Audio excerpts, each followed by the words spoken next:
Well, house prices in the regions have risen by more than 15% in the past year. That's around 50% more than property values in capital cities. It's being driven by an influx of people moving to regional towns, which is also putting a squeeze on rental accommodation. Some locals are struggling to find somewhere to live, while others are entering into a bidding war to secure homes. Rachel Papazzoni reports. This is the gateway to Australia's most lucrative industry, iron ore. More than $100 billion worth of it is exported from this town every year. Port Hedland in Western Australia's north is also home to about 15,500 residents, a number that's only been increasing as more people move here for work. This shows us everything we've got for rent in Port Hedland at the moment, and as you can see, there's 8 properties. The leased signs are a key indicator. This region, which is no stranger to massive property hikes, is on the cusp of another boom, with rents up 26% in the last year. As the price of iron ore increases, so too does the cost of living in towns like Port Hedland. And while we haven't seen the $2,000 a week rental prices like we saw in the mining boom a decade ago, they're certainly heading in that direction. Many of the big companies, like the Pilbara Ports Authority, provide housing for their workers. And as more people move here, including former fly-in, fly-out workers, finding somewhere to live is getting harder. We literally are struggling to get housing for staff. It's that difficult.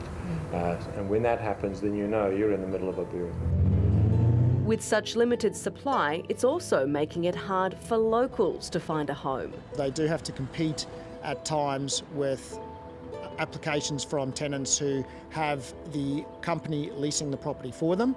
In the last 12 months, Australia's regional property market has outperformed the capital cities, with values up more than 15% on average, compared to almost 9.5%. And that's pushing rents up too, which have jumped about 3 times as much in the regions. In Port Lincoln, in South Australia's Eyre Peninsula, rents have risen 5% in the past year. Dylan Cowley tries to help young people find a place to live. It's really tough at the moment. The number of properties available is running out. Locals say many are being turned into short-term holiday rentals, and some landlords are now living in their investment properties after leaving major cities. It's almost like there's a betting war going on between people who want rentals, where one person says, oh, I'll offer $280 a week, and another person goes, I'll offer $290, $300, and then the people who are just barely getting by can't get anywhere. Back in the Pilbara, increasing rents are widespread. About a 2.5-hour drive south of Port Hedland is the town of Karratha, which is also experiencing a property boom. So demand for rental places is also really strong.